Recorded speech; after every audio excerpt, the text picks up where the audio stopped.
అందుకే నేనేమనుకున్నా అంటే ప్రభుత్వం చేసినా చేయకపోయినా మన రాజన్న సిరిసిల్ల జిల్లా కాడికి మాత్రం ఎవరైనా కొంతమంది తెలిసిన దోస్తులుంటే వాళ్ళని పట్టుకొని మనమన్నా చేయాలని చెప్పి సవేరి బాయ్ సాబ్ ను పట్టుకుంటే ఆయన ముందుకొచ్చిండు. తప్పకుండా నేను చేస్తానా, మీకు కావాల్సినదంతా కూడా నేను ఏర్పాటు చేస్తా, వైద్యులను పంపిస్తా, మొత్తం ఏర్పాట్లు చేస్తా అన్నాడు. చెప్పిన మాట ప్రకారమే ఇక మనం అక్కడనో ఇక్కడనో కాదు, మనమే ఏర్పాటు చేసిన మండలం వీర్నపల్లి మండలం. మన ప్రభుత్వంలో గతంలో ఏర్పాటు చేసుకున్న మండలం ఇక్కడనే చాలు చేయాలని చెప్పి వీర్నపల్లిని చాలు చేసినాం. మరి బ్రహ్మాండంగా 4 రోజులు ఇక్కడ వీర్నపల్లిలో, అక్కడ గర్జనపల్లిలో 2 దగ్గర క్యాంపులు పెట్టింది. 5,000 మందికి స్క్రీనింగ్ చేసిండ్రు, 5,000 మందికి పరీక్షలు చేసిండ్రు. అందులో ఇవాళ 1350 మంది, అలా కొంతమంది పిల్లలు కూడా ఉన్నారు. మరి పిల్లలకు కూడా ఏమంది ఎక్కువ చదువుతున్నాం, మరి ఎక్కువ ఫోన్ చూస్తున్నాం ఏందో గానీ మొత్తానికి వాళ్ళకు కూడా కంటికి గ్లాసులు అవసరం పడుతున్నాయి, అద్దాలు అవసరం పడుతున్నాయి. 250 మంది పిల్లలు ఉన్నారు. అదే విధంగా ఒక 1100 మంది పెద్ద మనుషులు ఉన్నారు. మొత్తం కలిపి 1371 మందికి ఇవాళ అద్దాలు ఇవ్వబోతా ఉన్నాం. దాంతో పాటు ఒక 171 మంది కంటిలో శుక్లాలు రావడం, ఇంకా ఇతరత్ర సమస్యలు రావడం వల్ల వాళ్లకు ఆపరేషన్ అవసరం పడుతుంది అన్నారు. ఆపరేషన్ కూడా మనం ఎక్కడికో పోయే అవసరం లేదు. మన సిరిసిల్లలోనే గతంలో మనమే ఆ రోజు 6 కోట్ల రూపాయలతోని ఎల్వి ప్రసాద్ కంటి దవాఖాన పెట్టించినాం. అక్కడ ఈర్నపల్లికి వెళ్లి బండి వస్తుంది, మిమ్మల్ని ఎక్కించకపోతుంది, సిరిసిల్ల వైద్యం చేయించి ఆపరేషన్ చేయించి మళ్ళీ మీ ఇంటికాడ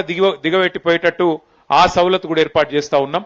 కాబట్టి 171 మంది మీ కంటి ఆపరేషన్లు చేయించే బాధ్యత కూడా నాదే అని చెప్పి కూడా నేను తెలియజేస్తూ ఈ కార్యక్రమం వీర్నపల్లిలో మనం ప్రారంభించుకున్న తర్వాత దీన్ని ఆగన్న చెప్పినట్టు మొత్తం మన నియోజకవర్గంలోని మిగతా 4 మండలాలు మున్సిపాలిటీలో కూడా ఈ కార్యక్రమం చేస్తాం.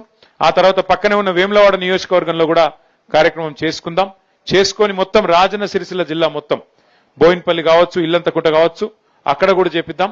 జిల్లా మొత్తం మంచిగా చేసుకుంటే అప్పుడన్నా ప్రభుత్వానికి సోయొచ్చి వాళ్ళు మొదలు పెడితే మంచిదే.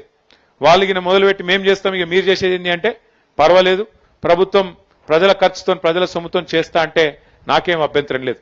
కానీ ప్రభుత్వం చేసినా చేయకపోయినా మనం మాత్రం మన నియోజకవర్గంలో మన జిల్లాలో ఈ కార్యక్రమాన్ని దిగ్విజయంగా చేసుకుందాం.